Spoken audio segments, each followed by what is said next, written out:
Jalal ad-Din Muhammad Rumi, born in 1207 in what is now Afghanistan. A scholar, a jurist, a theologian, a man who had everything figured out, or so he thought. By his 30s, Rumi was already a respected religious leader. He had students, he had status, he had answers. And then he met a wandering mystic named Shams Tabrizi, and everything fell apart. That meeting didn't just change Rumi, it destroyed the version of him that existed before. The careful scholar, the composed teacher, gone.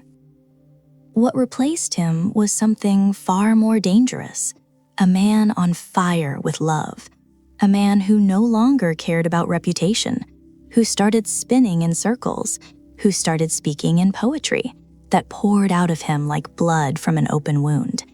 And that poetry, over 40,000 verses. The Masnavi, 6 volumes, often called the Quran of the Persian language. The Diwan-e-Shams, thousands of ghazals, raw and ecstatic, not carefully constructed literature, eruptions. But here's what most people miss about Rumi. He wasn't just a poet. He was a philosopher, a psychologist, a spiritual surgeon. His poetry wasn't decoration, it was diagnosis. Every verse cuts into something real. Ego, fear, grief, desire, the human tendency to sleepwalk through an entire life and call it living. And he didn't write for monks sitting in silence on mountaintops. He wrote for people caught in the mess of being alive, people struggling with loss, with identity, with the gap between who they are and who they pretend to be. That's why 8 centuries later, Rumi remains the best-selling poet in America. Not because he's comforting, because he's honest. He doesn't offer easy answers. He offers mirrors. And most of the time, what you see in that mirror isn't flattering. So, who was Rumi? He was a man who lost himself, and in that losing, found something he couldn't contain, something that had to be spoken, sung, wept out loud. His work isn't philosophy in the traditional sense. There are no neat systems, no step-by-step arguments. It's philosophy that lives inside stories, inside metaphors, inside a single line that stops you mid-breath. And that's what we're going to walk through here. Not just what Rumi said, but what he meant, the ideas buried inside the poetry, the ones that, if you actually sit with them long enough, change how you see everything.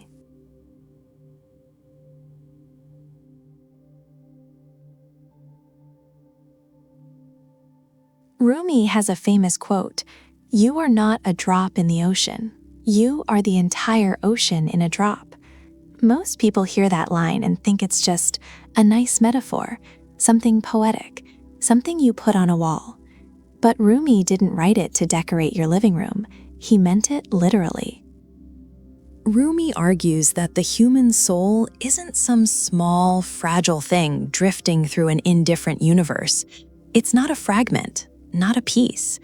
The soul, in his view, carries the whole, the entirety of the divine, compressed into a single being, you, and that changes everything. See, most of us walk through life feeling small, feeling like we're just one person among billions, insignificant, a drop. And Rumi says, no, that feeling, that smallness, it's the illusion, it's the veil. He calls it the Nafs, the ego self, the part of you that's constantly measuring, comparing, shrinking itself down. The Nafs convinces you that you're separate, that you're limited, that you're just this body, this name, this job, this story, nothing more.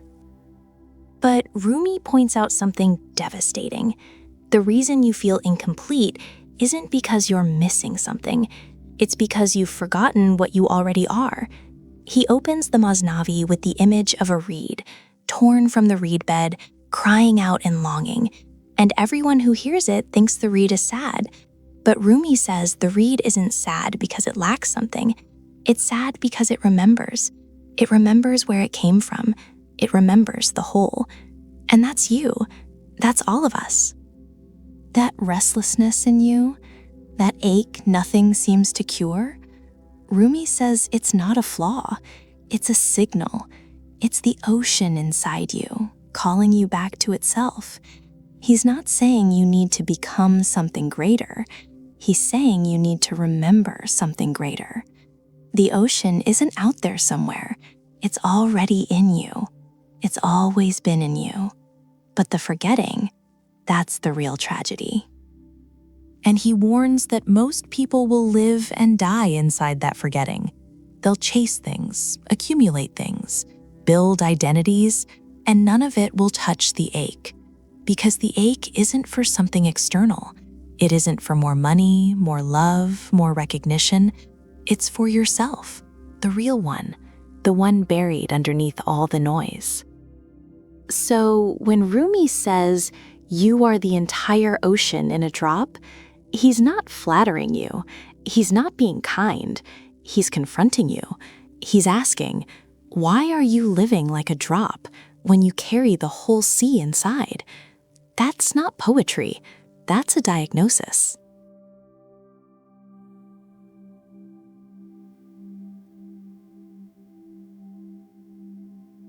There's a line Rumi wrote that has traveled across centuries and still lands like a hammer. The wound is the place where the light enters you.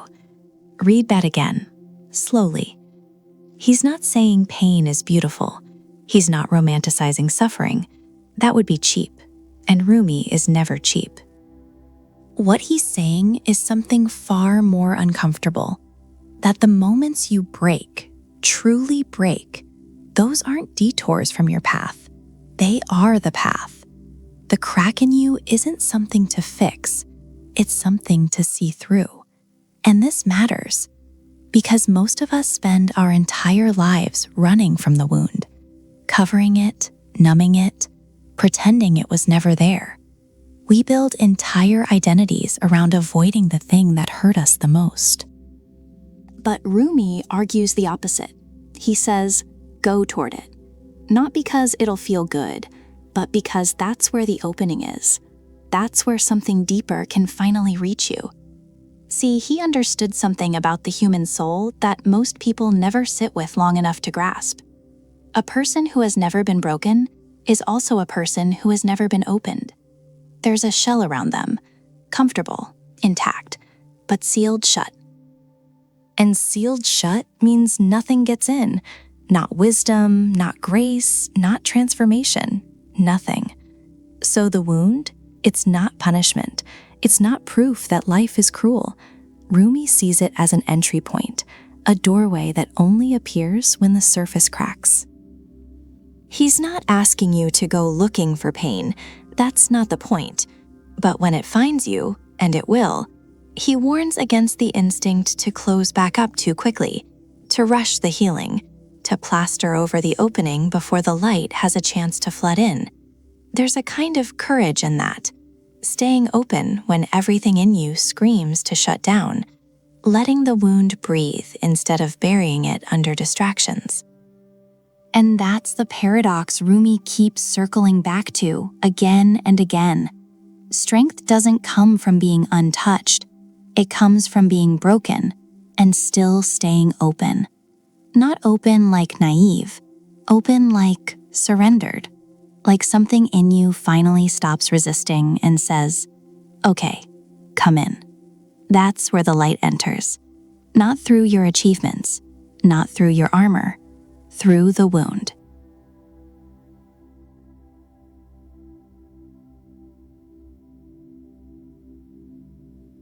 Before Shams, Rumi was already somebody. He was a respected theologian, a jurist, a scholar with hundreds of students hanging on his every word. He had inherited his father's position, built a reputation, earned the admiration of an entire city. By every measure that mattered in 13th century Konya, Rumi had arrived. And then a stranger walked into his life and burned it all down. Shams of Tabriz was no ordinary man. He wasn't a scholar. He wasn't polished. He was a wandering dervish, rough, intense, deliberately provocative, the kind of man who made people uncomfortable just by standing in the room. He didn't belong to any institution. He carried no title. He had spent years searching. Not for knowledge, he had plenty of that. He was searching for someone who could withstand what he carried, someone strong enough to be broken. He found Rumi. The details of their first meeting vary depending on who's telling the story, but one version cuts deep. Shams reportedly asked Rumi a question that struck at the root of everything Rumi thought he knew. And in that single moment, the scholar crumbled. The books, the lectures, the carefully constructed identity, all of it suddenly felt hollow. Something cracked open, and what rushed in was not more knowledge, it was fire. Rumi didn't just meet Shams, he collided with him. And what followed was not a gentle mentorship, it was a dismantling. Shams didn't teach Rumi the way a professor teaches a student. He didn't hand him new ideas to stack on top of old ones. He ripped the old ones out. He challenged Rumi's attachment to intellectual knowledge. He pointed at the difference between knowing about God and knowing God, between reading about fire and being inside the flame. Rumi, for all his learning, had been living in the first category. Shams dragged him, sometimes violently, into the second. And the cost was enormous. Rumi abandoned his teaching. He stopped giving sermons. He withdrew from public life and spent all his time with Shams, talking, listening, spinning, dissolving. His students were furious. His family was confused. His community whispered about him. Here was a man of dignity, a man of position, throwing it all away for some nameless wanderer nobody had heard of.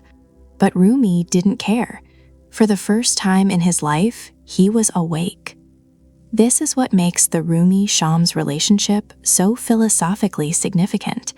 It wasn't friendship in the casual sense. It wasn't even mentorship in the traditional sense. Rumi describes it as a mirror.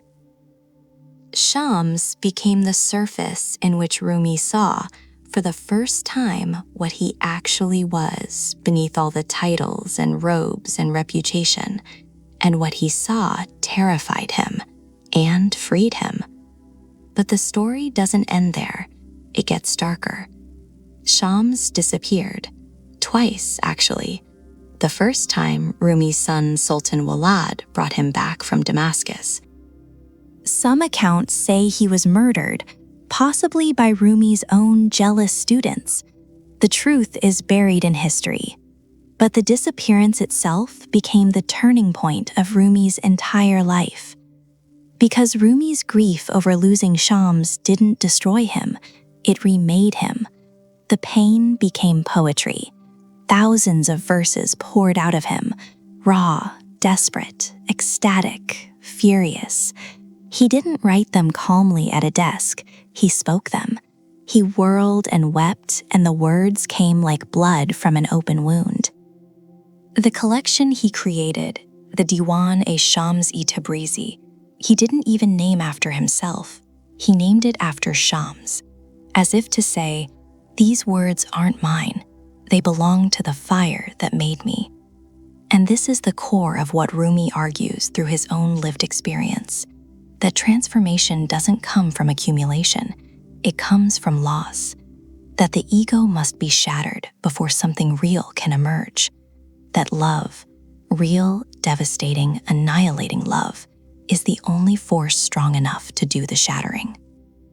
Shams didn't give Rumi answers. He took away everything Rumi was hiding behind. And in that emptiness, Rumi found what he'd been teaching about his whole life, but had never actually touched. That's the paradox. The scholar had to lose his scholarship to find wisdom. The teacher had to become a student again, of grief, of love, of silence, to finally have something worth saying. And what he said, what came out of that furnace, hasn't stopped resonating for 800 years.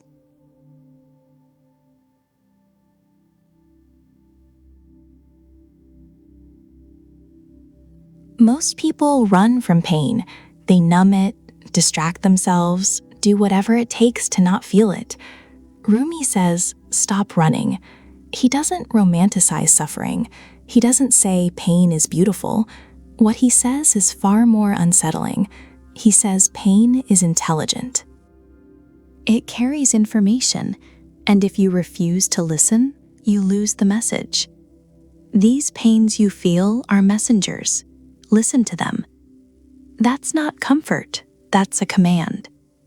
See, Rumi looks at pain differently than most. He doesn't treat it as something that went wrong. He treats it as something that's trying to reach you, a signal. A knock on a door you've kept shut for too long. And he's not just talking about physical pain.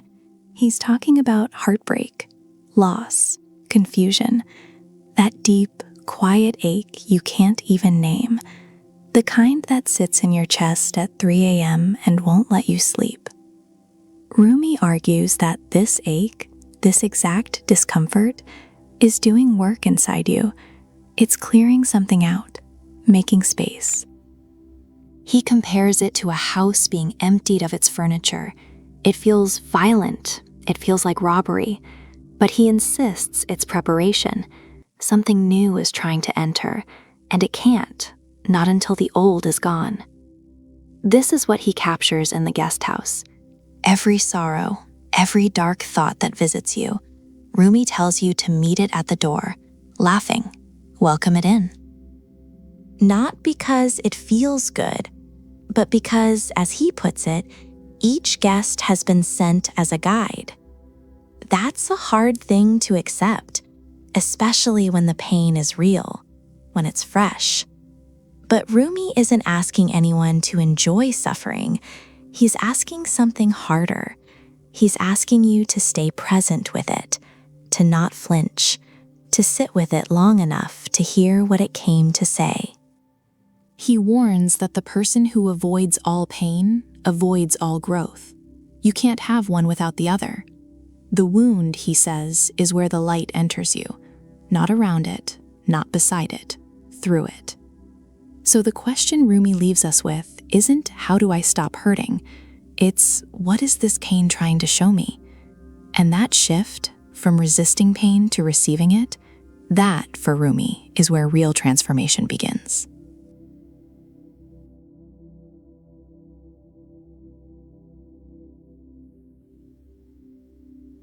Rumi tells a story in the Mesnavi, simple on the surface, devastating underneath. 3 fishes live in a pond. One is wise, one is half-wise, and one is a fool. One day, word reaches them. Fishermen are coming. Nets are on the way.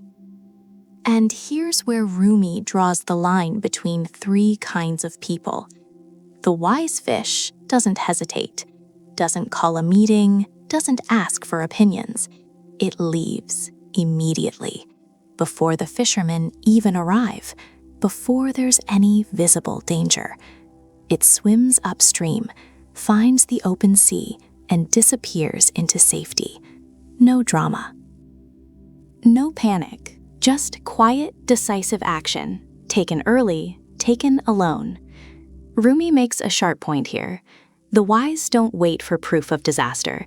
They read the signs, they feel the shift, and they move. Not out of fear, but out of clarity. The wise fish didn't see the net. It didn't need to. It understood what was coming, and not understanding was enough. Now, the half-wise fish, this one's interesting, because most of us, if we're honest, live here. The half-wise fish hesitates. It hears the warning, but doesn't act. Maybe it doubts. Maybe it hopes things won't be that bad. Maybe it thinks there's still time. And then the fishermen arrive. The net drops, and now, trapped, the half-wise fish has to improvise. It plays dead, goes limp, floats belly up like a rotting thing no one would want. And it works. The fisherman picks it up, looks at it with disgust, and tosses it back into the water. It survives, but barely, and only through desperation. Rumi doesn't celebrate this fish. He doesn't condemn it either, but he makes something very clear. The half-wise fish suffered.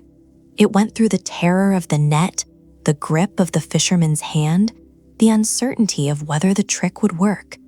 All of that could have been avoided if it had just moved sooner. That's the cost of hesitation, Rumi suggests. You might still make it, but you'll carry the scars of waiting too long. And then there's the fool. The foolish fish does nothing, doesn't leave, doesn't adapt, doesn't even acknowledge the danger. It swims around as if the world hasn't changed, as if the net isn't closing in, as if someone else will handle it. And when the net tightens, it's caught. Done. No trick saves it. No cleverness rescues it. It simply ends. Rumi doesn't waste words mourning this fish. He lets the silence do the work. And that silence says everything. See, Rumi isn't just telling a fishing story. He's holding up a mirror. He's asking, which fish are you? Right now, in this season of your life. When you sense something is off, when you feel the ground shifting beneath you, do you move? Do you freeze? Or do you pretend nothing's happening? He argues that intelligence isn't about how much you know, it's about when you act. The wise fish didn't have more information than the others. It had the same warning, the same pond, the same threat, but it responded differently. It treated the whisper like a shout, and that made all the difference. Rumi also makes a subtle point here, one that's easy to miss. The wise fish acted alone. It didn't wait for consensus, didn't need the other two to validate its decision. It trusted its own perception and left. That, Rumi suggests, is what real wisdom looks like. Not knowledge, not cleverness, not survival by luck, but the courage to act before the net falls.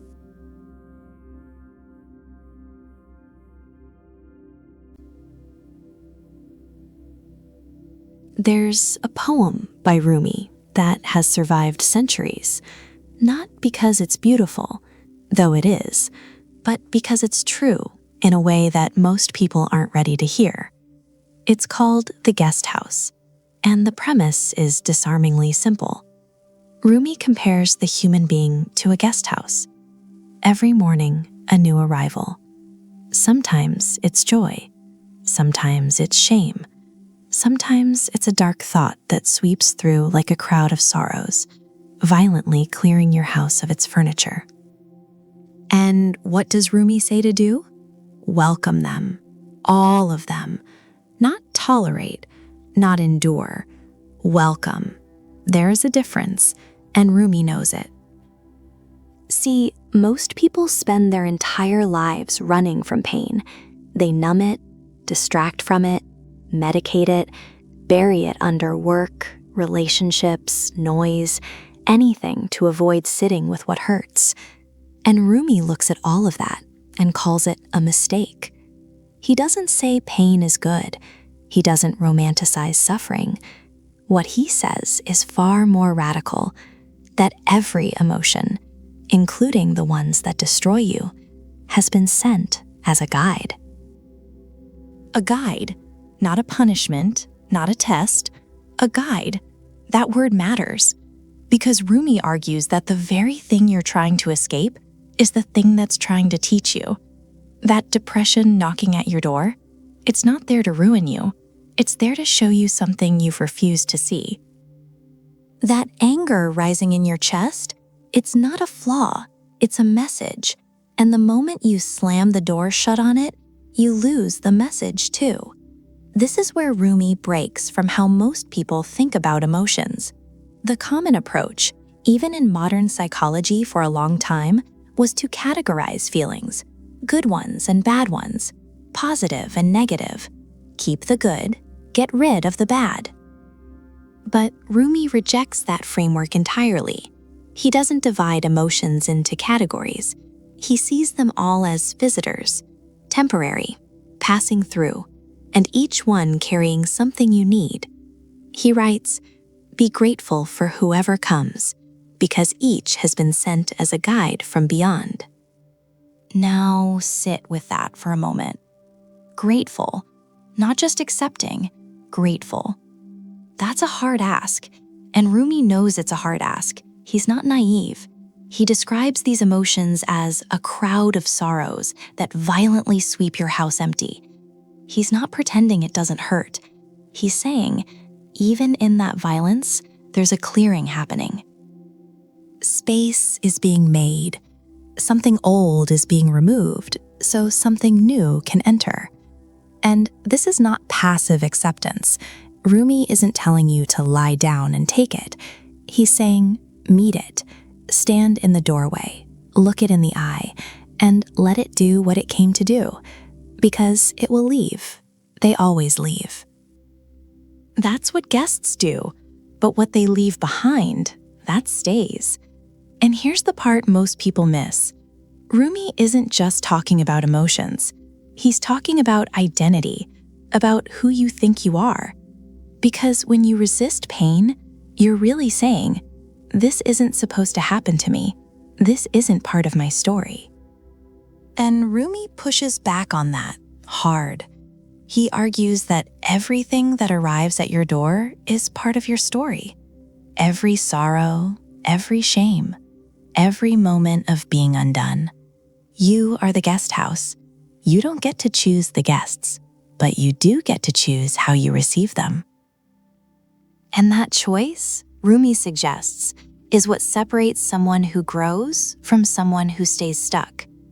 The person who slams the door stays in the same room forever.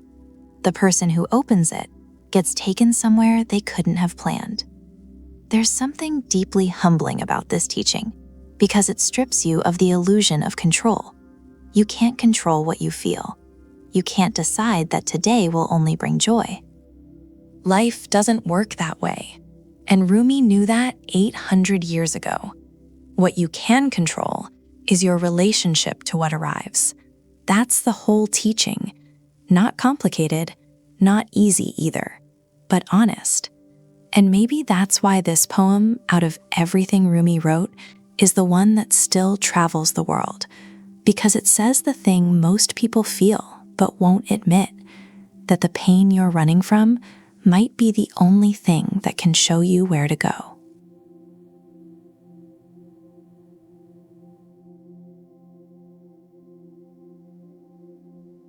Rumi doesn't treat the ego as a flaw. He treats it as a catastrophe, a slow-moving disaster most people never even notice because they're living inside it. He calls it the Nafs, the commanding self, the part of you that insists on being right, on being seen, on being more. And Rumi argues that this isn't just vanity. It's a kind of blindness, a wall you build around yourself, brick by brick, without ever realizing you're the one laying the mortar. There's a story he tells in the Masnavi. A man knocks on the door of his beloved. "Who's there?" she asks. "It's me," he says. The door stays shut. He leaves, wanders, suffers, returns months later, broken and emptied. Knocks again. "Who's there?" And this time he answers, "It is you." The door opens. That's not a love story. That's a demolition manual. Rumi is saying something brutal here. As long as you carry a me that demands to be recognized, you're locked out, not by anyone else, by yourself. And he doesn't stop there. He warns that the ego doesn't always look like arrogance. Sometimes it disguises itself as humility. Sometimes it wears the mask of generosity. You give, but you want to be thanked. You sacrifice, but you keep a receipt. Rumi saw through all of it. He points out that the ego is the greatest shapeshifter alive. It will even pretend to be spiritual if that's what gets applause. So what does he suggest? not management, not healthy ego boundaries, annihilation, Fana. The complete dissolution of the false self. He compares it to a drop of water falling into the ocean.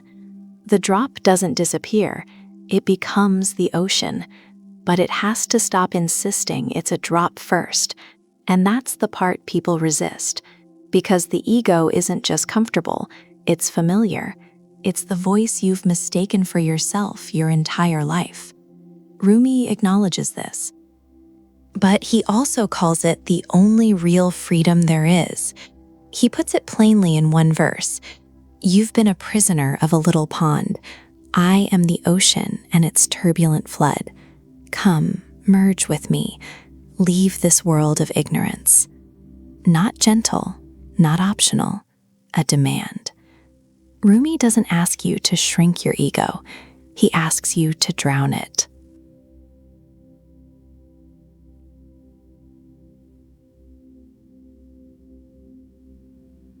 There is a famous quote of Rumi, "Silence is the language of God.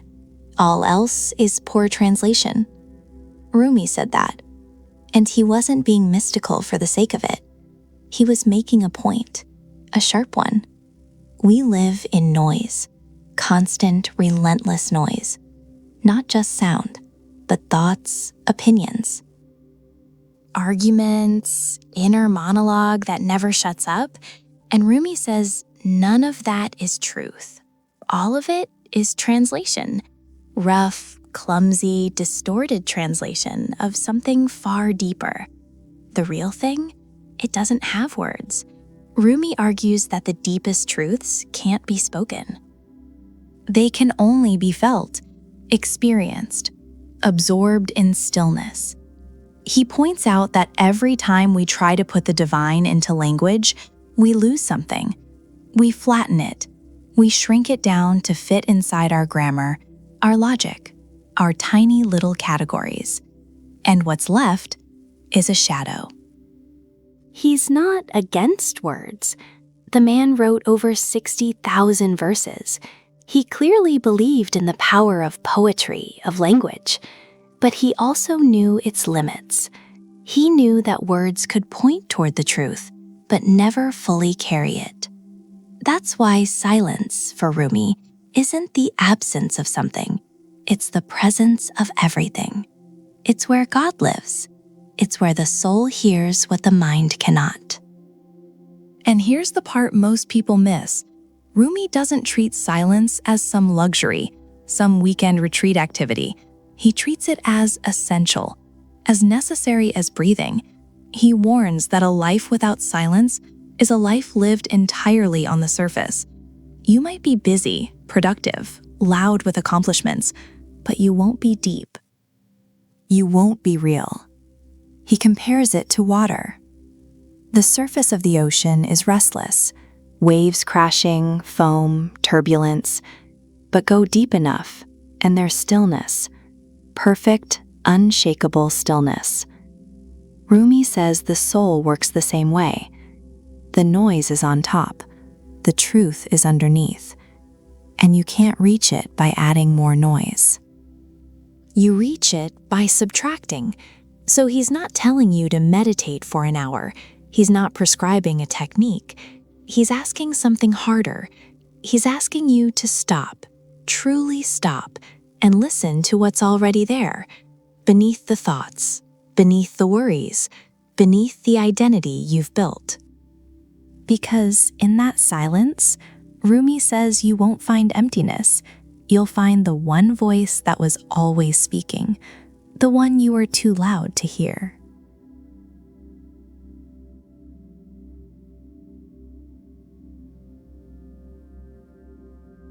Rumi once said something that should stop you cold. When someone criticizes or disagrees with you, a small ant of hatred and antagonism is born in your heart.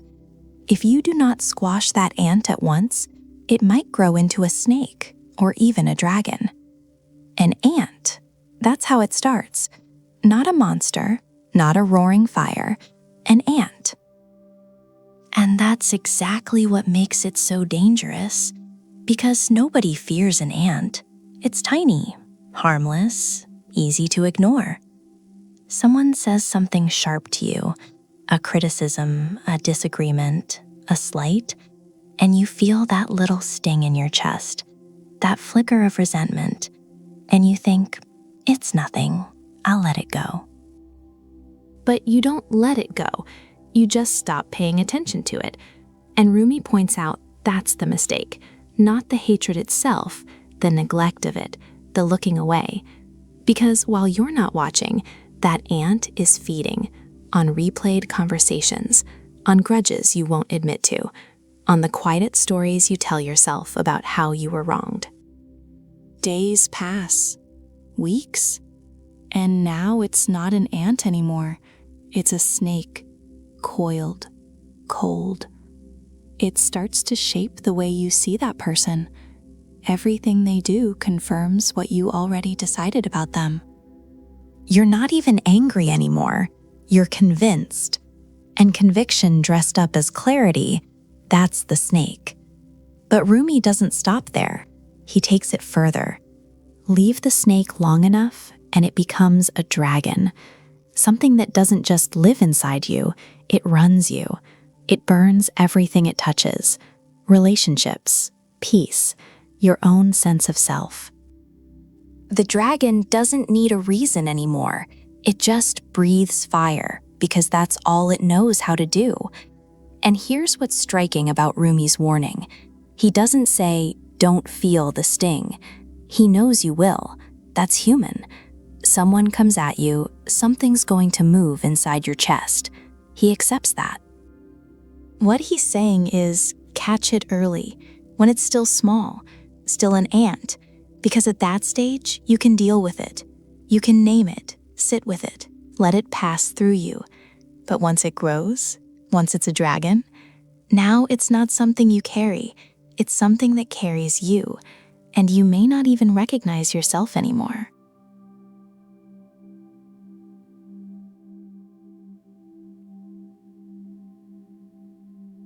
Rumi says something here that most people skip over too quickly. If you're irritated by every rub, how will your mirror be polished? Sit with that for a second. He's not saying pain is good. He's not glorifying suffering for its own sake. That would be too simple, and Rumi is never simple. What he's saying is sharper. He's pointing at a function. Pain has a function. Friction has a purpose, and the purpose is clarity. In Rumi's time, mirrors weren't glass. They were metal, copper, bronze, steel. And to make them reflective, you had to polish them. You had to rub them hard, again and again. Without that abrasion, the surface stayed dull, clouded, useless. Rumi argues that the human heart works the same way. Every difficulty, every loss, every person who tests your patience, every situation that grinds against your ego, that's the rub, that's the polishing. And if you flinch every time, if you pull away the moment something feels uncomfortable, the mirror stays dull. You never see yourself clearly. You never reflect anything real. And here's the part that cuts deeper. Rumi isn't just talking about endurance. He's not saying grit your teeth and push through. He's talking about a shift in perception, about looking at the things that irritate you, the betrayals, the frustrations, the humiliations, and recognizing them as tools, not punishments, tools. That's a hard reframe because in the middle of the rub, it doesn't feel like polishing. It feels like destruction. It feels personal. It feels unfair. But Rumi holds firm. He warns that the one who avoids all friction avoids all transformation. The comfortable life, the one with no resistance, no challenge, no heat, produces a heart that can't reflect light. Smooth, maybe, pleasant, sure, but dull. And dullness in Rumi's philosophy is the real tragedy. Not pain, not struggle, dullness. To go through an entire life and never become clear enough to see what you truly are, that's the loss he's concerned with. So when he asks, "How will your mirror be polished?" it's not a rhetorical flourish. It's a genuine question, directed at anyone who keeps running from the very thing that's trying to shape them. The rub isn't the enemy. The flinch is.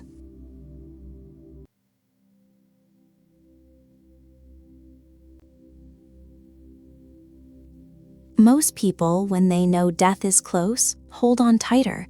They cling to what they have. They fight it. They resist. Rumi did the opposite. When he felt death approaching, he didn't panic. He didn't withdraw in fear. He gave instructions, specific ones, and those instructions still shake people to this day. He told his followers, "Do not mourn me. Do not wear black. Do not sit around my grave weeping." He didn't want sorrow anywhere near his death. No heavy silence, no grief-stricken rituals. What he wanted instead? Music, poetry, dancing. Because Rumi didn't see death as an ending. He called it his wedding night, Shab-e-Rus, the night of union, the night the lover finally meets the beloved, the night the cage opens and the bird is no longer a bird, it's the sky. On the day I die, when I'm being carried past, don't cry. Don't say, "He's gone, he's gone." Death has nothing to do with going away. That line alone should stop you. He's not being poetic for the sake of beauty here. He means it, literally. Rumi spent his entire life spinning towards something, toward a presence, a love, a source he could feel but never fully reach in this body. And death, for him, was simply the moment that distance disappeared. He argues that what we call death is just a door, a threshold. The body falls away, yes, it returns to dust, but the thing that made you you, the awareness, the soul, the breath beneath the breath, that doesn't end. It returns, like a drop falling back into the ocean. It doesn't vanish, it becomes the ocean. And this wasn't just philosophy he wrote in beautiful couplets and then set aside. Rumi lived this belief, fully, without contradiction, without a single flinch. On December 17th, 1273, in Konya, modern-day Turkey, Rumi passed away. And what happened next was unlike any funeral the world had seen. People came from everywhere, thousands upon thousands, and not just Muslims. Christians came, Jews came, Hindus came, people of no particular faith came. The streets of Konya were flooded with mourners from every background, every tradition. And when the Christians were asked, "Why are you here? Why do you weep for a Muslim poet?" they said something that still echoes across centuries. His funeral procession lasted 40 days. 40 days of music, chanting, prayer. People didn't just mourn, they celebrated. They followed his wishes. They turned grief into something sacred, something alive. But what stays with you, what really lingers long after you close the book, is not the spectacle. It's his attitude toward death itself. Rumi didn't merely tolerate death. He didn't accept it with quiet resignation, the way most wise men are expected to. He welcomed it, with open arms, with joy, the way you'd welcome someone you've been waiting for your whole life, someone whose face you'd forgotten, but whose presence you never stopped recognizing. He points out that we grieve death only because we misunderstand it. We think it's loss. He says it's arrival. We think it's the end of the story. He says it's the beginning of the real one, the one without walls, without separation, without the weight of a body that was never quite big enough to hold what lived inside it. Do not stand at my grave and cry, "I am not there. I did not die." There's no fear in those words, no negotiation, no bargaining with fate, just clarity, pure, calm, unmovable clarity. And that's the thing about Rumi. He didn't just write about fearlessness in the face of death. He didn't just philosophize about surrender. He demonstrated it. With his last breath, with his last wish, with the way he choreographed his own departure, not as a tragedy, but as a homecoming. Most people teach through their words. Rumi taught through his death. And that, more than any poem, more than any couplet, more than any line you'll ever find in the Masnavi, might be his greatest teaching.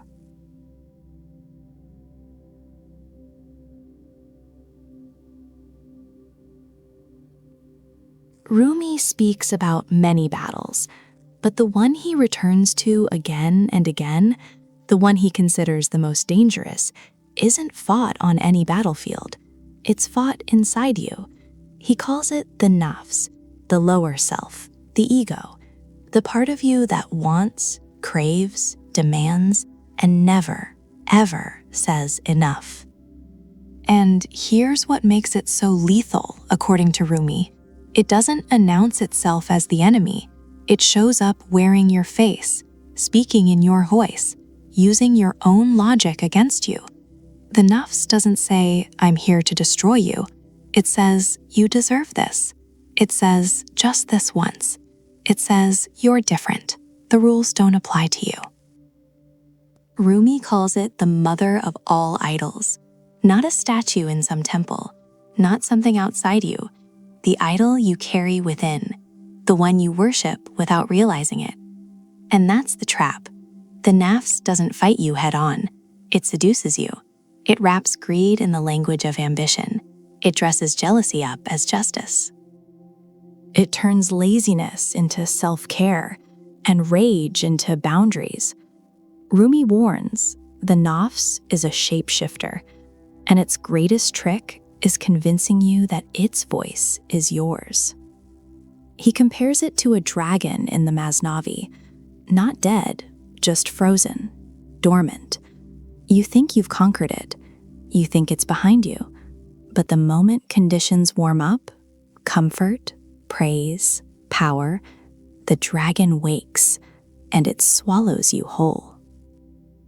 So what does Rumi suggest?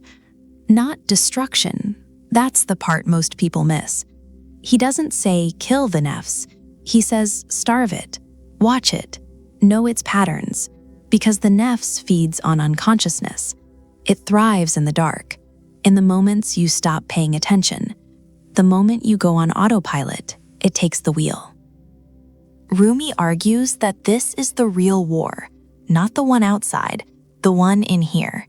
He points to the Prophet's words, "We have returned from the lesser jihad to the greater jihad," the greater struggle, the inner one, the one no one sees, the one no one applauds you for. And that's exactly why most people lose it, because the Nafs doesn't just resist discipline, it makes discipline feel unnecessary. It whispers, "You're already good enough." Rumi's response is blunt, "You're not yet. Keep going."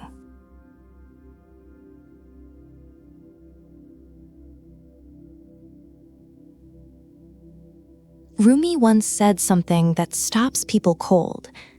Die before you die, and find that there is no death. It sounds like a riddle. It's not.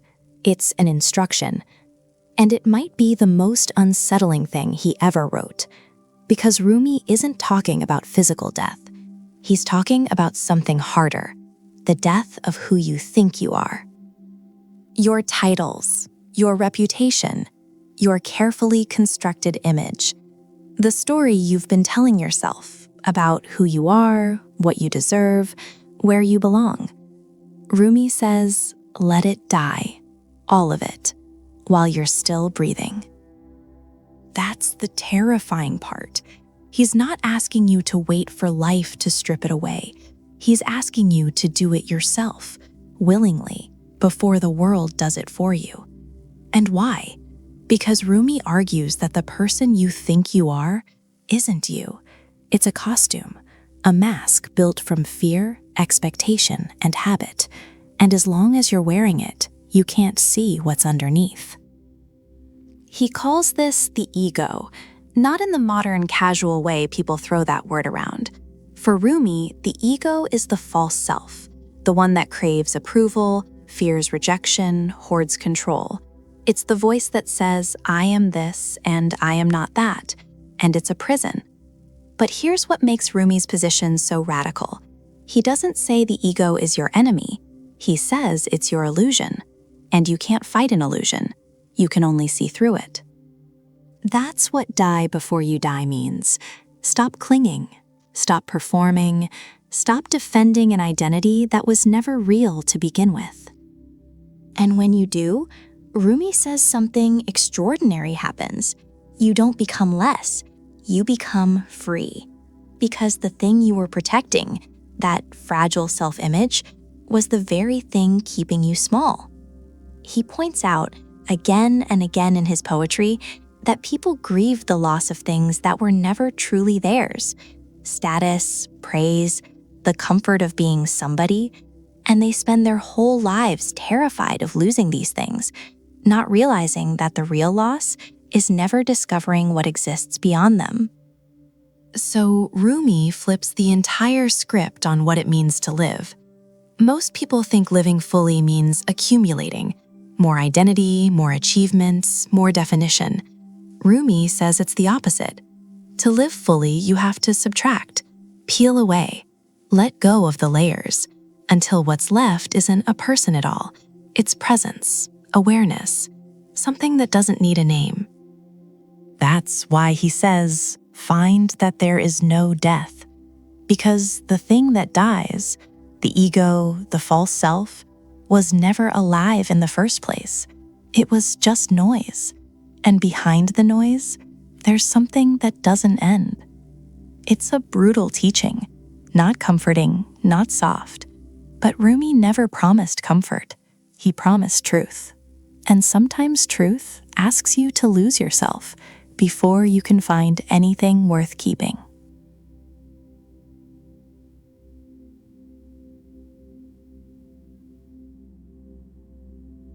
The Masnavi opens not with a lesson, not with a greeting.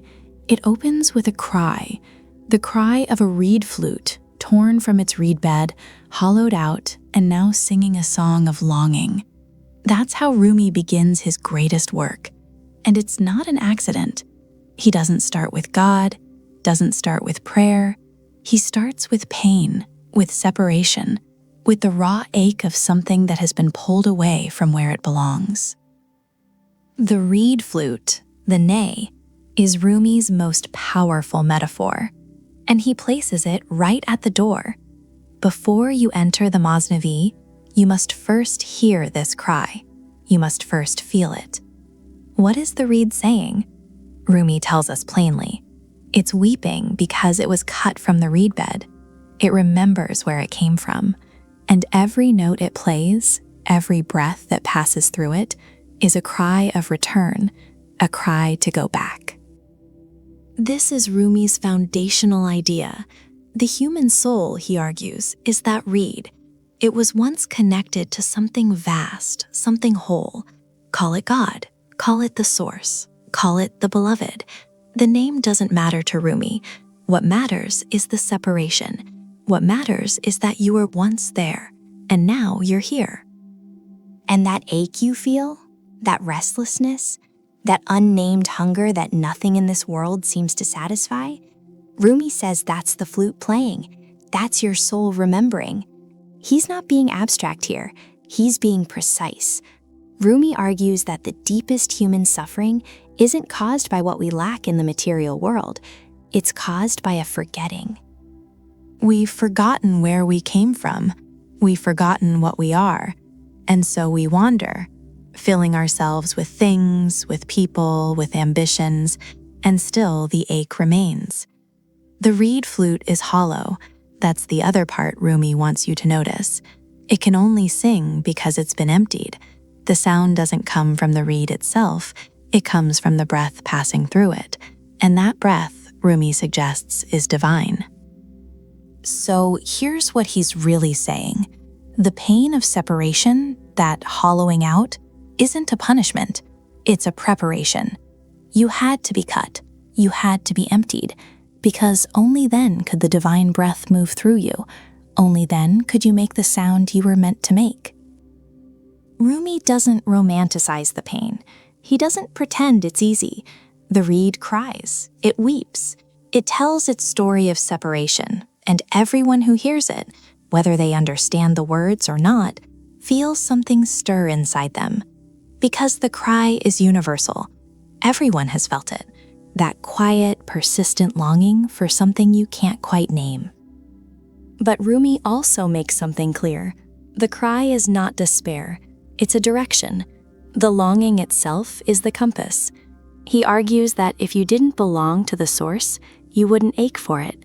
The very fact that you feel incomplete is proof that completeness exists, that you've tasted it before. This is where Rumi begins, not with answers, with a question buried inside a sound. Can you hear it? Can you hear the flute? He warns that most people spend their lives trying to silence it. They drown it out with noise, with distraction, with busyness. But the flute keeps playing. It never stops. And the ones who finally listen, really listen, those are the ones who begin the journey home. That's the first teaching. The cry is not the problem. The cry is the call.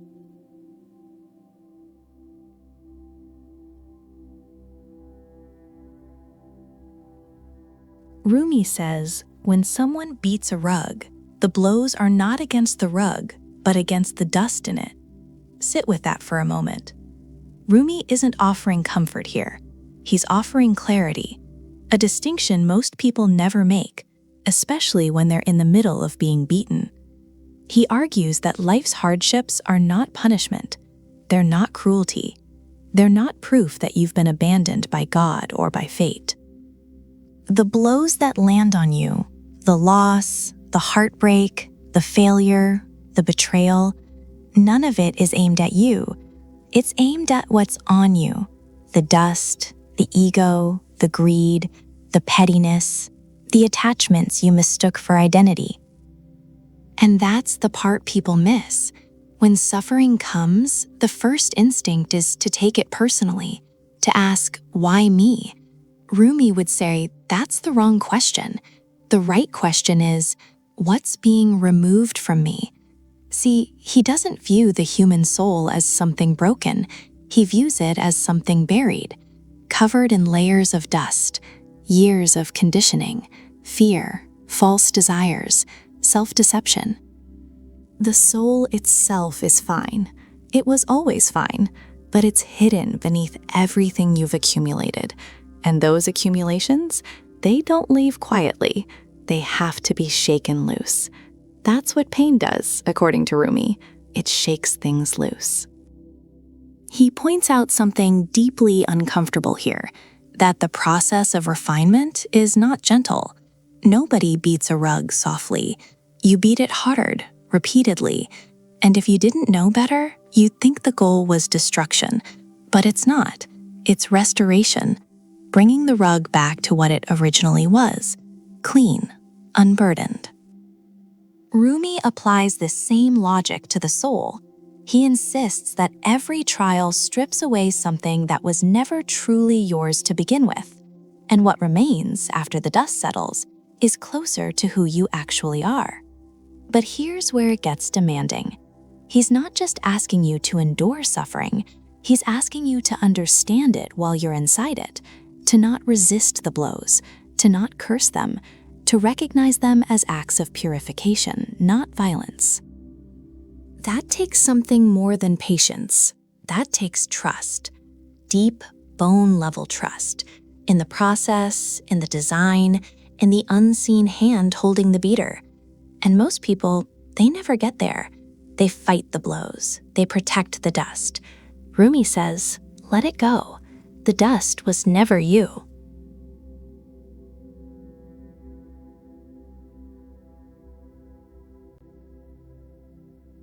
Rumi doesn't see human life as a straight line. He sees it as fire, and in that fire, he maps 3 stages of the soul: raw, cooked, burnt. 3 words, an entire philosophy of transformation compressed into them. The raw person, Rumi calls them calm, is someone untouched by the flame. They live on the surface, chasing comfort, avoiding pain, clinging to certainty. They eat, they sleep, they accumulate, and they call it a life. But Rumi argues that this isn't really living, it's sleepwalking. The raw soul has no awareness of its own depth. It mistakes the shell for the whole fruit. And here's the thing. Being raw isn't about intelligence. It's not about education or status. A scholar can be raw. A king can be raw. Because rawness, for Rumi, is about the soul's relationship with truth. If you've never been cracked open, if life hasn't broken through your surface, you remain uncooked, untested, untransformed. Then comes the fire. Suffering, loss, love, longing. Something enters the raw soul and begins to heat it. This is where the second stage begins, Pokte, the cooked. Rumi points out that no one becomes cooked by choice alone. You don't just decide to transform. The fire decides. Grief arrives. Heartbreak arrives. Something you built collapses. And in that collapse, something deeper starts to emerge. The cooked person has been changed by what they've endured. They carry weight. They see differently. Where the raw person reacts, the cooked person pauses. Where the raw person grasps, the cooked person releases. Rumi suggests that wisdom isn't gathered, it's forged. You don't learn it from books, you earn it from burns. But Rumi doesn't stop there, because even the cooked, the wise, the experienced, the seasoned, still carry a self, still have a name they protect, an identity they hold. And for Rumi, that's not the end. The final stage is Sukte, burnt, consumed entirely. This is where the self dissolves, not in theory, not as a nice idea, but fully. The burnt soul has no agenda, no ambition, no need to be seen. Rumi describes this as the station of the lovers, those who've been so consumed by divine love that nothing remains but the flame itself. The moth doesn't negotiate with the candle. It flies in and it's gone. He warns that most people never reach this stage. Many refuse the fire altogether. Some get cooked and settle there, comfortable in their wisdom. But the burnt? They've surrendered everything, even the desire for surrender. Rumi's message is stark. Growth is not gentle. Transformation is not comfortable. You don't evolve by staying intact. You evolve by being dismantled. And the deepest version of you, the truest version, only emerges when there's nothing left to protect. Raw, cooked, burnt. 3 stages, 1 fire. And the question Rumi leaves with every reader is simple. Where are you right now? And are you willing to stay in the flame?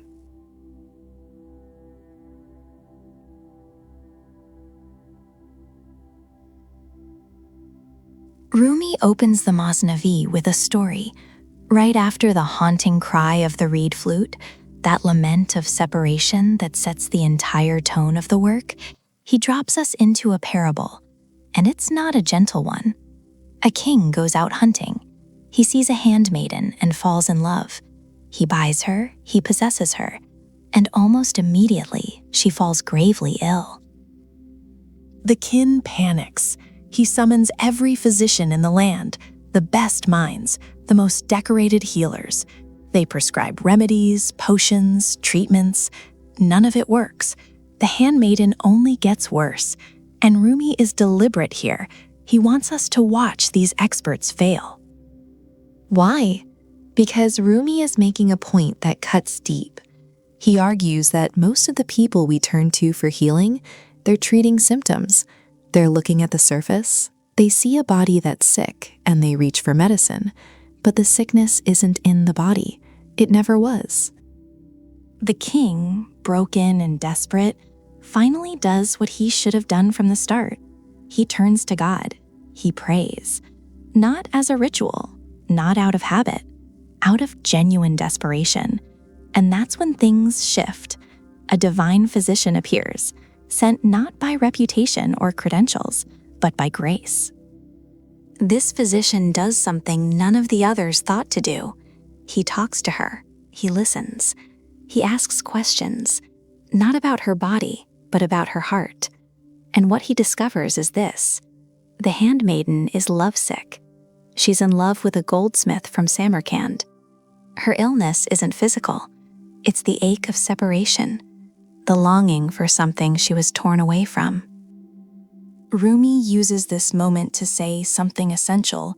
He argues that most human suffering, the kind that lingers, the kind that doesn't respond to any external fix, is rooted in the soul, not the body.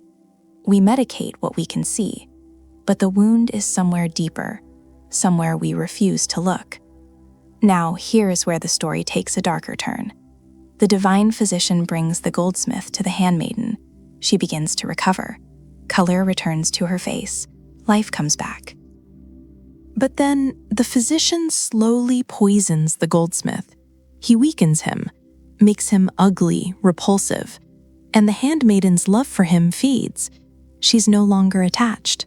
She's free. And this disturbs people. It should. But Rumi isn't celebrating cruelty. He's illustrating something far more uncomfortable. He's saying that what we cling to in this world, the object of our obsession, our desperate attachment, it was never the real thing. The goldsmith was never the cure. He was the disease disguised as the cure.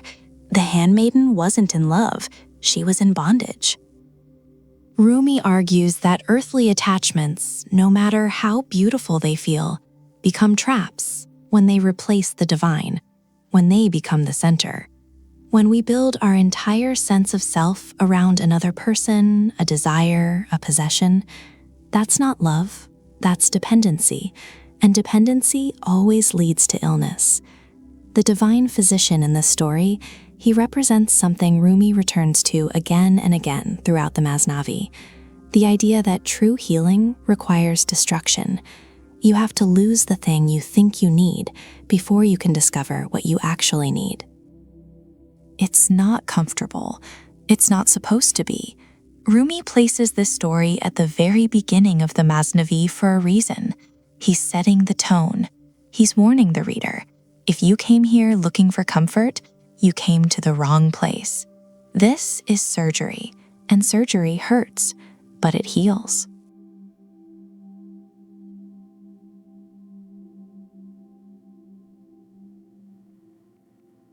Rumi makes a claim that most people are not ready to hear. He says, everyone has been made for some particular work, and the desire for that work has been put in every heart. Read that again, slowly. He's not saying you need to go out and find your purpose. He's saying it's already inside you, already planted, already pulling. The work you were made for and the longing for that work were placed in you before you even had a say in the matter, and that changes everything.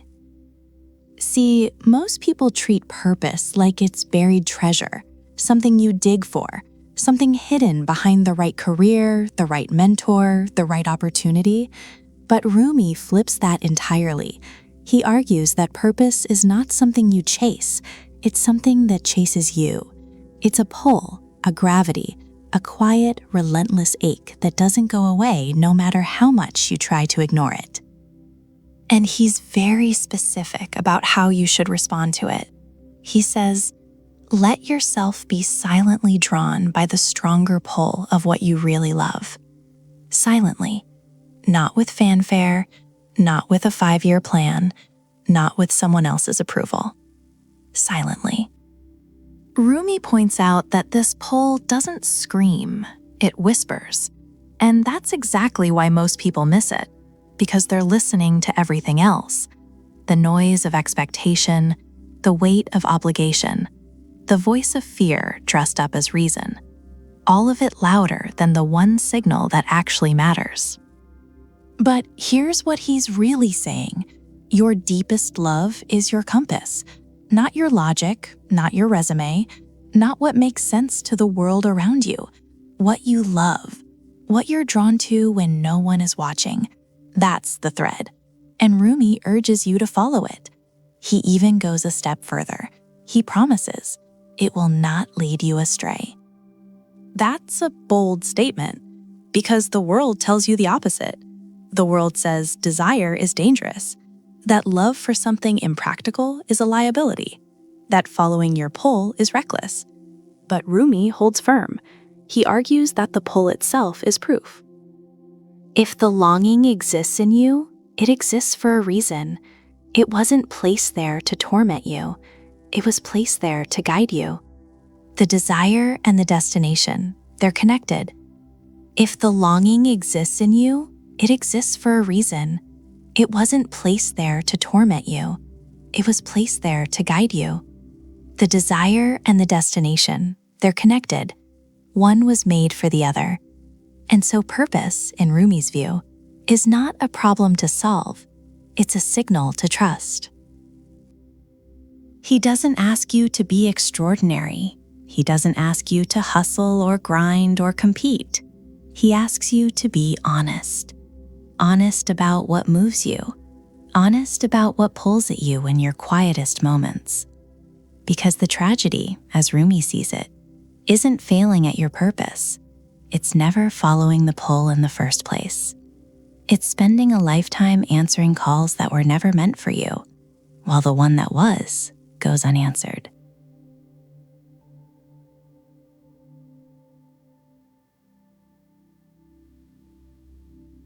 Rumi asks a question that most people don't want to sit with. What sort of person says that he or she wants to be polished and pure, then complains about being handled roughly? Read that again, slowly. He's not being poetic here for the sake of beauty. He's calling something out, a contradiction that lives inside almost every human being, the desire to become without the willingness to be undone. Rumi saw this clearly. People come to God, to love, to life itself, asking to be refined, made better, purified. But the moment the fire starts, they pull back. The moment the rough hand of experience begins its work, they cry foul. And he finds this strange, not tragic, not hopeless, strange. Because it reveals a fundamental misunderstanding about what growth actually demands. See, Rumi doesn't treat transformation as something gentle. He compares it to polishing, a process that requires friction, pressure, abrasion. You don't polish a stone by whispering to it. You grind it. You wear away everything that isn't meant to stay. And what's left? That's the shine. So when someone says, I want to grow, but then resists every difficult moment, every heartbreak, every humiliation, Rumi would say they don't actually understand what they're asking for. He argues that the roughness isn't a punishment, it's the process. The very thing you're complaining about, that's the answer to your prayer. That hardship you're cursing, you asked for it. Maybe not in words, but in intention. You said, make me better, and life responded. But here's what makes Rumi's perspective different from simple tough love philosophy. He's not saying stop complaining and toughen up. He's pointing at something deeper. He's saying, look at the gap between what you claim to want and what you're willing to endure. That gap, that's where your dishonesty lives. And most people never close it. They keep praying for gold, but refusing the furnace. Rumi warns that this isn't just a mindset problem, it's a spiritual one. Because the soul that wants purity, but rejects the path to purity, that soul is at war with itself. And no amount of wishing will resolve that war. only surrender will, not passive surrender, but a conscious, eyes-open agreement with the process, all of it, even the parts that hurt, especially the parts that hurt.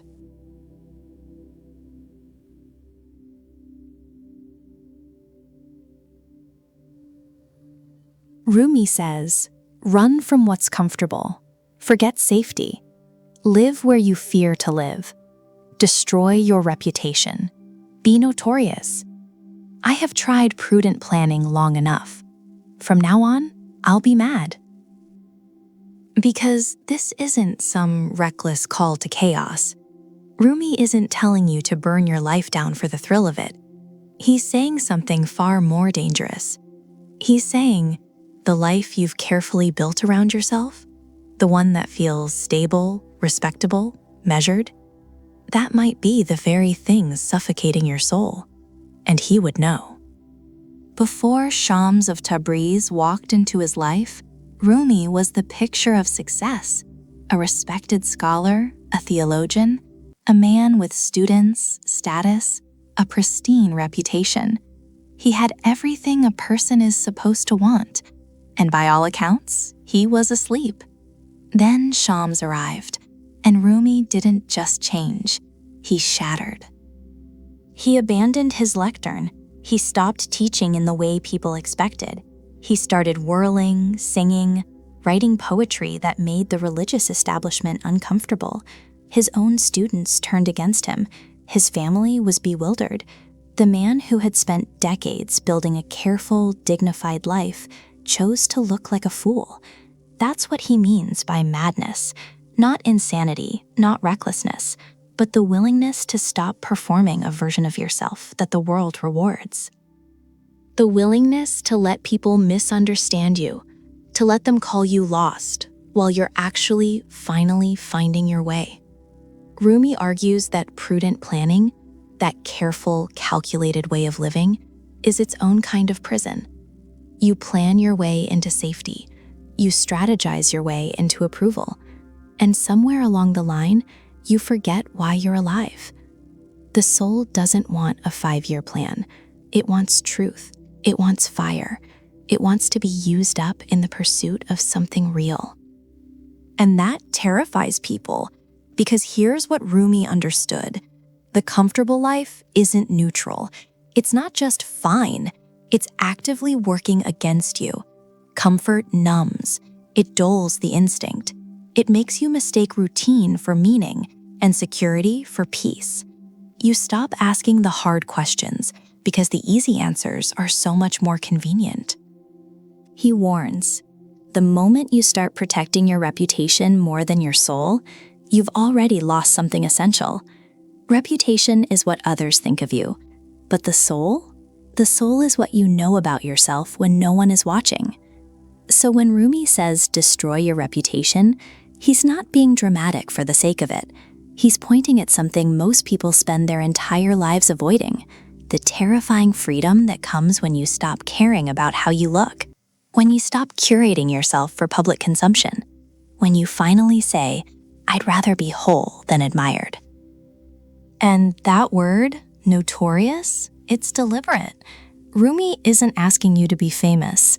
He's asking you to be so committed to your own becoming that other people don't know what to do with you. That's notoriety, not scandal. Authenticity so fierce, it makes the comfortable ones uneasy. But here's the part that cuts deepest. Rumi doesn't present this as theory. He says, I have tried prudent planning long enough. This is personal. He lived the safe life. He wore the respectable mask. And he's telling you, it wasn't worth it. The safety wasn't safe. It was just small. So he chose madness. Not the madness of losing his mind, but the madness of finally using it. The madness of following the soul wherever it leads, even when the path looks like chaos to everyone else. Rumi didn't just write about freedom, he paid for it, with his comfort, with his standing, with everything the world told him to hold on to. And that's exactly how he set his soul free.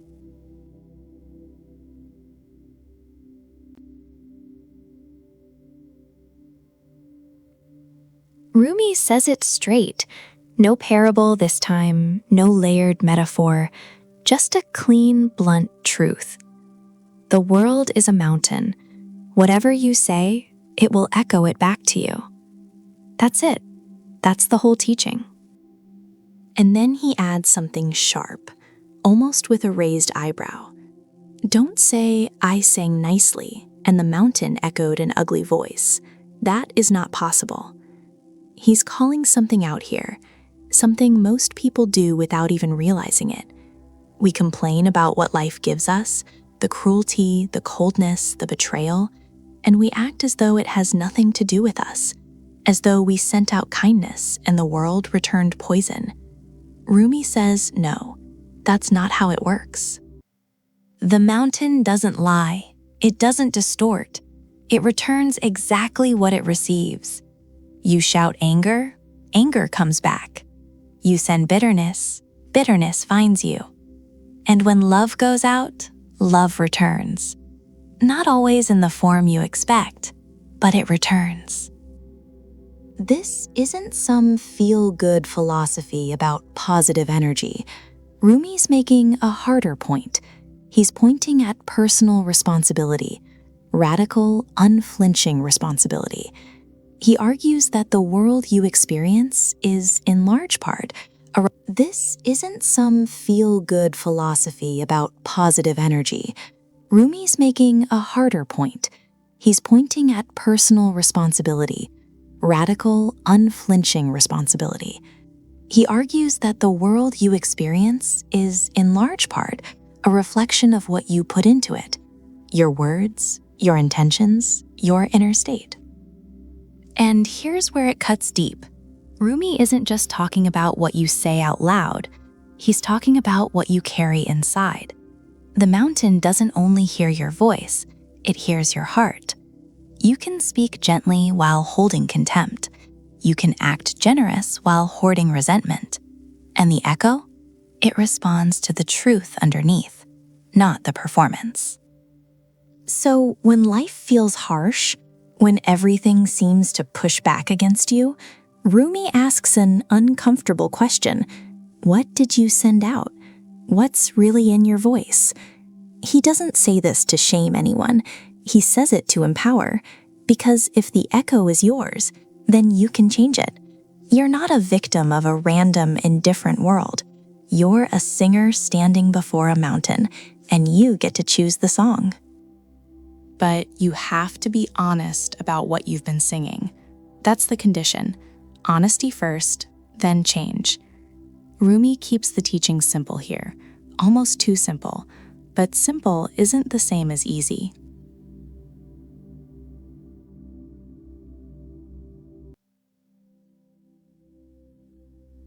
There's a famous story, and whether it happened exactly this way doesn't matter, because the truth in it is undeniable. Shams of Tabriz walks into Rumi's life. Rumi, at this point, is a respected scholar, a man of books, a man of logic, theology, structured knowledge. He has spent years accumulating learning. And Shams, this wild, unorthodox wanderer, takes Rumi's precious manuscripts and throws them into water. Some versions say fire. Either way, the message is the same. Destroy what you think you know. It's in the way. And Rumi, the scholar, the intellectual, doesn't fight it. Something in him recognizes the truth of that act, that all his reading, all his studying, all his careful reasoning had built a beautiful cage, ornate, impressive, but still a cage. Rumi argues again and again throughout his work that the intellect has a ceiling. It can take you far. It can organize the world, categorize truth, map out the path, but it cannot walk the path for you. And at some point, the map becomes the obstacle. You spent so long studying the description of water that you never actually drink. He puts it bluntly, sell your cleverness and buy bewilderment. That line alone tells you everything about where Rumi stands. He's not anti-knowledge, he's not anti-learning. But he warns that cleverness, the mind's ability to analyze, to argue, to explain, eventually becomes a wall between you and the thing you're trying to reach, because the mind wants to understand God, understand love, understand truth. And Rumi says, you were never meant to understand it. You were meant to experience it. Bewilderment, that's his word. Not confusion, bewilderment. The state of standing before something so fast that your mind simply stops, gives up, falls silent, and in that silence, something else opens. He draws a hard line here. The scholar reads about the ocean, the lover drowns in it, and Rumi, after Shams, chose to drown. This is what made him a poet instead of a professor. Not more knowledge, less. A willingness to let go of the need to explain everything, to let experience be the teacher. Raw, unfiltered, sometimes unbearable experience. The books burned, and what rose from those ashes was something no book could have given him, a voice that still hasn't stopped speaking.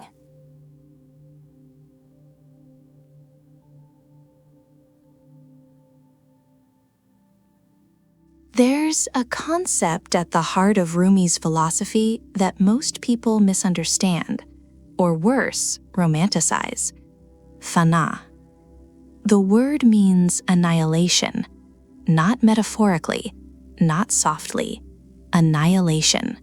The complete erasure of the self in the presence of the divine. And Rumi doesn't present it as optional. He presents it as the entire point. See, most spiritual traditions talk about improvement, becoming better, becoming kinder, becoming more aware. Rumi goes further. He argues that the goal isn't to become a better version of yourself. The goal is to stop being yourself altogether. That's a terrifying idea, and he knows it. Rumi compares Fana to a drop of water falling into the ocean. The drop doesn't improve. It doesn't become a stronger drop. It disappears. It loses its boundaries, its shape, its name. And in that disappearance, Rumi insists, it becomes the ocean, not through addition, through erasure. But here's where people get it wrong. Fana is not depression. It's not nihilism. It's not giving up on life or walking away from the world. Rumi is very clear about this. Fana isn't the absence of meaning. It's the overwhelm of meaning.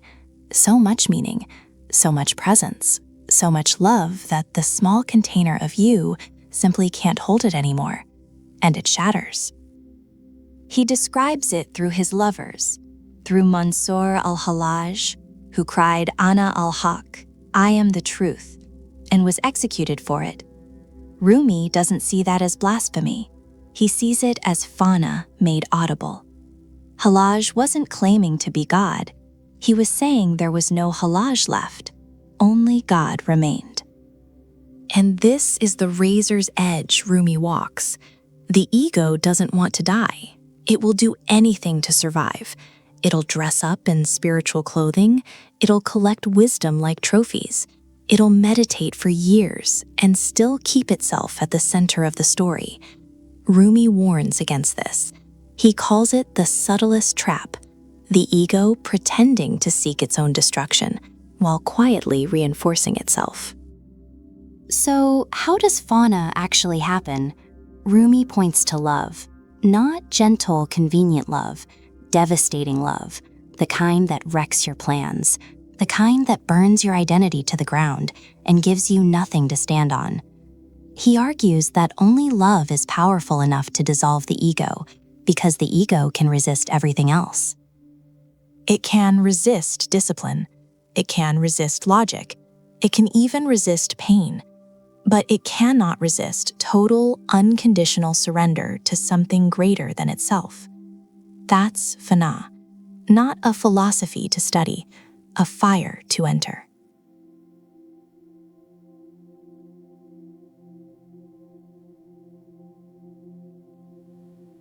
There's a moment in the Masnavi where Rumi tells one of his strangest and most brilliant parables. A chickpea is boiling in a pot, and it's trying to escape. It leaps, it jumps, it throws itself against the sides of the pot, desperately trying to get out. And every single time, the cook pushes it back down with a ladle. The chickpea cries out, "Why are you doing this to me? Why won't you let me go? I'm burning. I'm suffering. Have some mercy." And the cook, calm, unmoved, responds, "You think I'm your enemy. I'm not. I'm the best thing that ever happened to you. You were hard. You were raw. You were useless. No one could eat you. No one could be nourished by you. This fire, this boiling, it's not punishment, it's preparation." Rumi uses this small, almost playful image to deliver one of his most devastating ideas. He argues that suffering is not what we think it is. We experience pain and we assume something has gone wrong. We assume the universe is against us. We fight it, we resist, we try to climb out of the pot. But Rumi says, no, stay in the fire. He's not romanticizing pain, he's reframing it entirely. He argues that the human soul in its raw state is like that uncooked chickpea, hard, closed, unready. And life, with all its losses, its heartbreaks, its humiliations, is the boiling water. It's the process that softens you, that opens you, that turns you into something that can actually nourish others, something that has value beyond yourself. And the cook, Rumi is clear about this. The cook is God, or the divine teacher, or life itself operating under divine instruction. The point is, the one holding the ladle knows what they're doing, even when you don't understand it, especially when you don't understand it. There's something else Rumi does here that's easy to miss. The chickpea doesn't just suffer in silence, it argues, it protests, it questions. And the cook doesn't punish it for that. He explains, he's patient. He says, "I didn't pull you out of the soil and throw you into this water to destroy you. I did it because you were meant to become something more. You were once a mineral, then you grew into a plant. Now you're being cooked into something that will become part of a human being. You're ascending." Rumi is pointing at something here that most people overlook when they talk about spiritual growth. He's saying the resistance is part of the process. The complaining, the doubt, the wanting to escape, all of it is natural, but it doesn't change the outcome. The fire doesn't stop because you're uncomfortable. The transformation doesn't pause because you're not ready. You get cooked whether you agree to it or not. But, and this is where Rumi's wisdom cuts sharpest, he argues that there's a difference between someone who surrenders to the fire and someone who fights it the entire way. Both get cooked, but only one of them understands why. Only one of them comes out grateful. He's not asking for blind obedience. He's asking for trust. Trust that the pain has a direction, that the breaking has a purpose, that the thing you are becoming is worth the thing you are losing.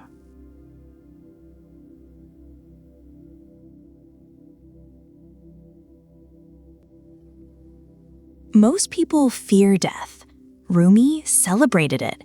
He didn't just accept death. He didn't merely make peace with it. He called it something that stops you in your tracks. He called the day of his own death his wedding night, Shabe Arus, the night the soul meets its beloved.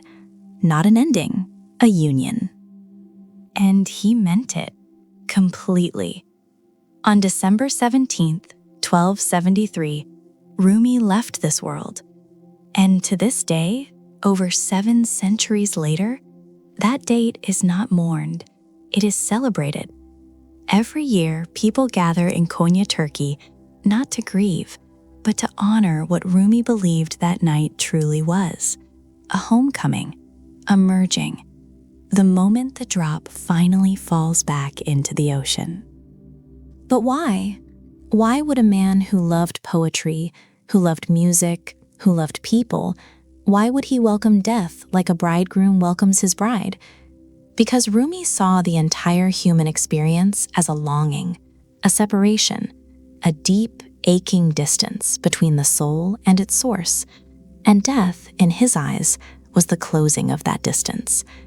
He opens the Masnavi, his greatest work, with the cry of a reed flute, torn from the reed bed, hollow, aching. And every note it plays is a song of longing, a cry to return.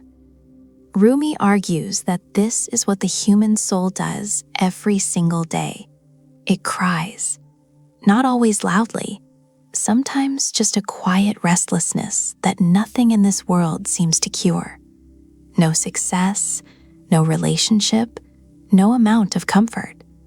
Because the ache isn't for something here, it's for something beyond here. And so death for Rumi is not destruction, it's arrival. It's the reed returning to the reed bed, the lover finally meeting the beloved face to face.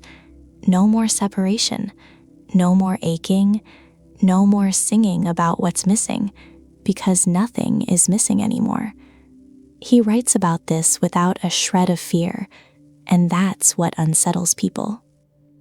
We're taught to dread death, to avoid it, to push it to the edges of conversation. But Rumi pulls it right to the center. He holds it up, and he says, "This is not your enemy. This is your appointment with love." That doesn't mean he was in a rush to die. That's a misreading. Rumi lived fully. He taught, he wrote, he danced, he loved deeply, but he did all of it knowing it was temporary. And that knowledge didn't make life less meaningful, it made it more meaningful. Every poem, every friendship, every moment of beauty, all of it sharpened by the awareness that this world is not the final room. There's a next room, and Rumi believed that room is where the real thing happens. He once said, "When I die, don't say he died. Say he was dead and became alive." That line alone tells you everything about how he saw this. Life in the body, beautiful as it is the lesser state. The soul wrapped in flesh is the soul in exile, and death is the exile ending. So when Rumi called his death a wedding night, he wasn't being poetic for the sake of poetry. He was being precise. A wedding is a union, two becoming one.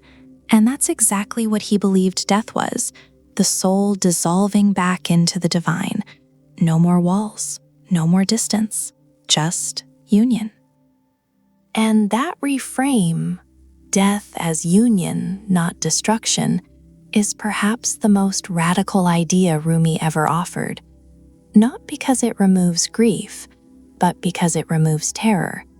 And in that space where terror used to live, he places love.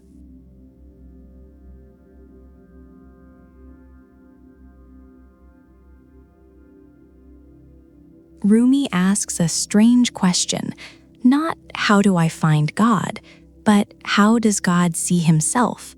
And his answer? Through the human being. Not just any human being, the perfected one, the one who has polished themselves so completely that nothing remains but reflection. Rumi calls this person a mirror, not a source of light, a mirror. And that distinction matters more than almost anything else in his philosophy. See, Rumi argues that the divine is like the sun, infinite, radiant, beyond comprehension. But the sun cannot see its own face. It needs a surface, something clear enough, still enough, clean enough to catch the light without distorting it. That's what the perfected human becomes. Not God, but the place where God is witnessed. And this is where Rumi breaks from shallow spirituality. He's not saying you are the sun. He's saying you could become the mirror that block the reflection. The light hits us and scatters, gets bent, gets lost. So the work isn't about gaining something. Rumi insists on this. The work is removal. You don't add brilliance to a mirror. You clean it. You strip away everything that doesn't belong. Every false identity, every attachment, every story you've been telling yourself about who you are, until what's left is so transparent that the divine passes through without obstruction. He points to figures like Shams of Tabriz as living proof of this. Shams wasn't performing holiness. He wasn't reciting credentials. He was so empty of himself that being near him felt like standing in direct sunlight.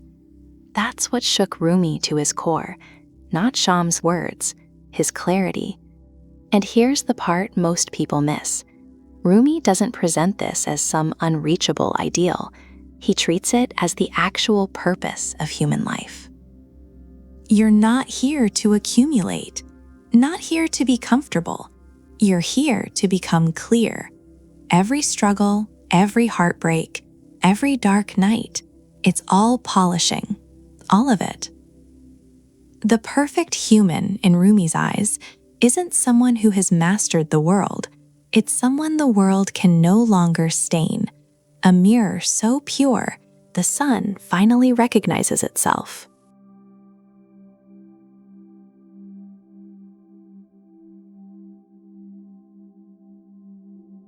There's one line from Rumi that has traveled further than almost any other.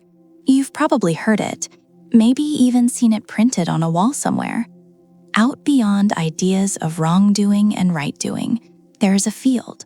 I'll meet you there. It sounds gentle, almost soft, but don't mistake it for something casual. This might be Rumi's most radical statement. Think about what he's actually saying. He's not choosing a side. He's not saying right is wrong or wrong is right. He's saying there's a place beyond both, a place where those categories dissolve entirely. And that place is where real meeting happens, real connection, real truth. Rumi argues that as long as you're standing inside the framework of judgment, measuring, labeling, sorting people into categories of good and bad, you can't truly see anyone. You can't truly love anyone, because judgment builds walls, and walls prevent meeting. That field he speaks of, it's not a physical place, it's a state of being where you've dropped the need to be right, where you've stopped keeping score, where you look at another human being and see them, not their sins, not their virtues, just them. And here's the part most people miss. Rumi says, I'll meet you there. Not I'll wait for you there, not find your way there. He says, I'll meet you. It's mutual. It's an act of equals. No one is above, no one is below. Both people have to walk past their own judgments to reach that field. He's pointing at something deeply uncomfortable. Because we love our categories, we feel safe inside them. Knowing who's right and who's wrong gives us a sense of control. Rumi asks us to let that go, and that's terrifying. But he also suggests it's the only way to experience real union with another person, with God, with yourself. As long as the judge in you is active, the lover in you is asleep. This is where Rumi leaves us, not with a commandment, not with a rule, with an invitation, a field, an open space with no fences, no borders, no scorecards. He doesn't drag you there. He simply says, this is where I'll be. And the question he leaves behind is quiet but heavy. Will you come?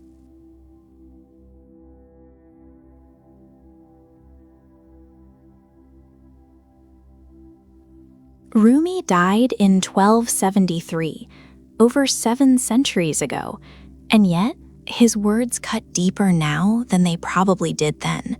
Not because the world has changed, but because the world has changed in exactly the direction he warned about.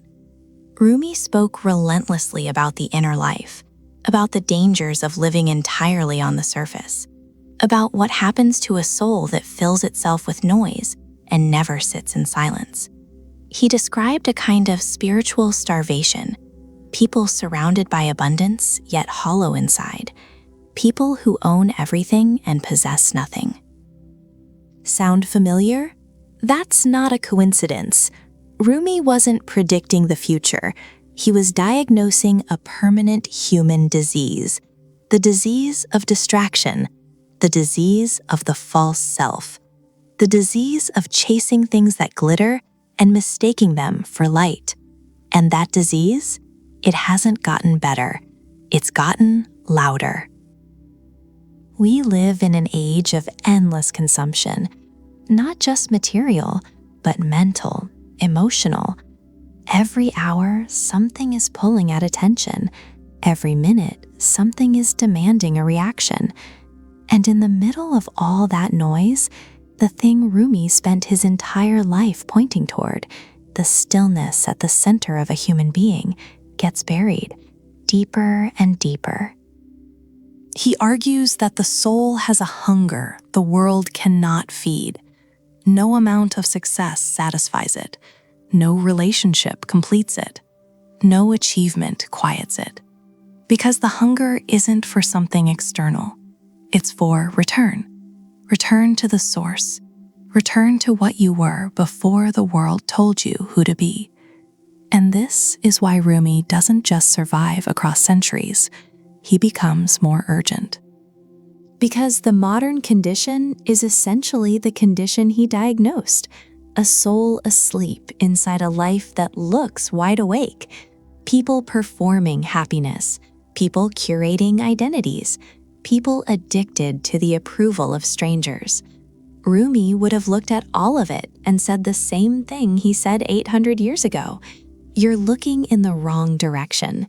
He points inward, always inward, not as escapism, not as withdrawal from the world, but as the only honest confrontation a human being can have, the confrontation with what's real beneath the noise, beneath the persona, beneath the endless doing. And here's what makes Rumi different from so many voices, ancient or modern. He doesn't offer a system. He doesn't hand you 10 steps. He hands you a mirror, and the mirror doesn't flatter, it reveals. That's uncomfortable. It's meant to be. Rumi matters now because the gap between who people pretend to be and who they actually are has never been wider.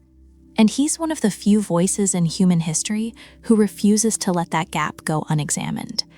800 years, and the invitation is the same. Stop running. Stop performing. Stop decorating the cage. Turn around. Look inside. And for once, be still enough to hear what's been calling you all along.